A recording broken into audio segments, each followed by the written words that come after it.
Hello and welcome to this week's edition of Talk on Nevada. I'm your host, Andy Matthews. What's the latest on the healthcare battle? That's the subject of this week's show. And here to answer some of these questions is Geoff Lawrence, a fiscal policy analyst at the Nevada Policy Research Institute. Geoff, welcome. Thanks, Andy. Good to be here. So, Geoff, what's going on with healthcare? You know, it seems like the discussion changes on a daily basis, but bring our viewers up to speed on where this debate stands today. Well, one of the reasons that the debate keeps changing is because the bills that are being debated keep changing at the same time. At the beginning of the summer, we were talking primarily about H.R. 3200, which was the bill coming out of the House. That's not really the case now. Actually, the bill that's carrying the most weight now appears to be what's called the Baucus bill, or primarily authored by Senator Max Baucus, but it's coming out of the Senate Finance Committee.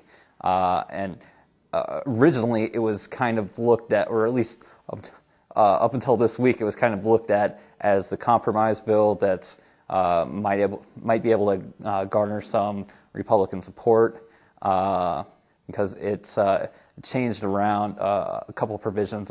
Instead of a public option that would be government run, it would have created some type of cooperative instead, which would have still been government run, but administered a little bit differently. The Baucus bill, there are a lot of changes in the Baucus bill from the House bill. The Baucus bill, for instance, would impose a penalty against all individuals who choose not to buy medical insurance, and that penalty could range up to as much as $1,900 per individual if you don't have insurance.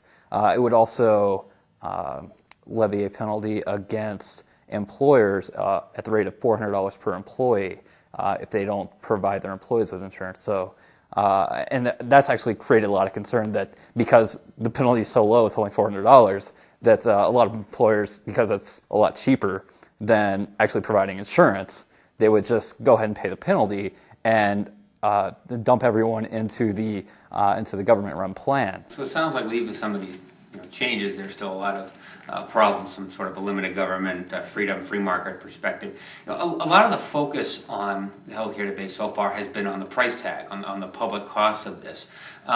But what about for doctors? I mean, there's a lot of reasons for doctors, I think, to be concerned about where some of this debate is heading. Talk about what some of those concerns might be. Well, yeah, actually, there's a really interesting provision in the Baucus bill that would penalize the top 10% of doctors in terms of the level of Medicare spending per Medicare patient. So, over the first couple of years, they would look at how much each doctor is spending per Medicare patient,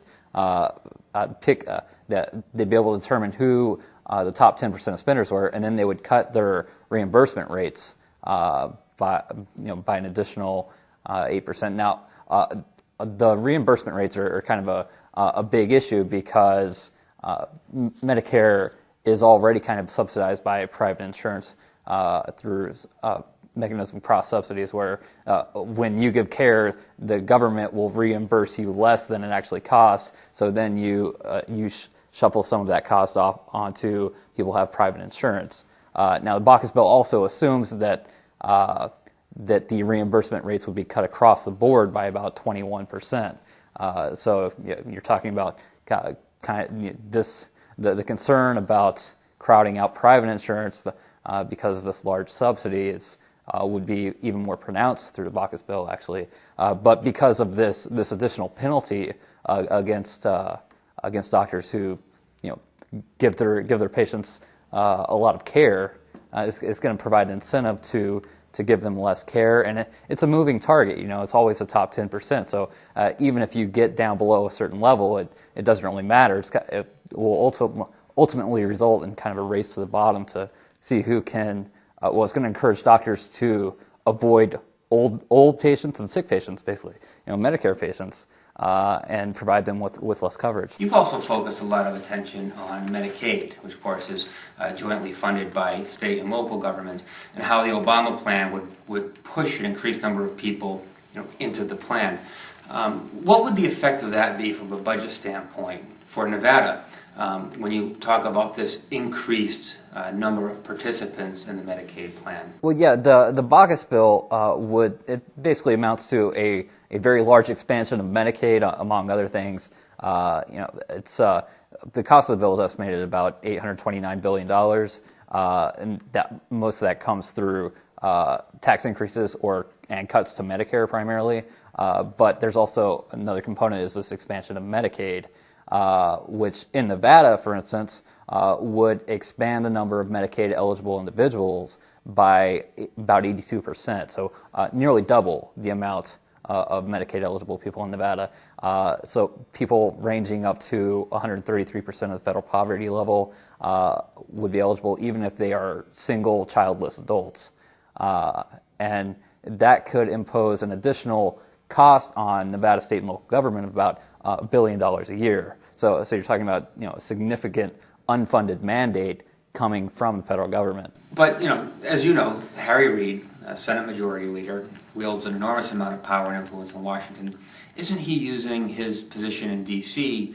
to sort of protect Nevada from the expenses that it would incur as a result of this? Well, yes, Senator Reid is has an interest in watching us back on this a little bit because this Medicaid expansion would impact Nevada more than any other state in terms of the growth of Medicaid-eligible individuals and the impact on state and local budgets.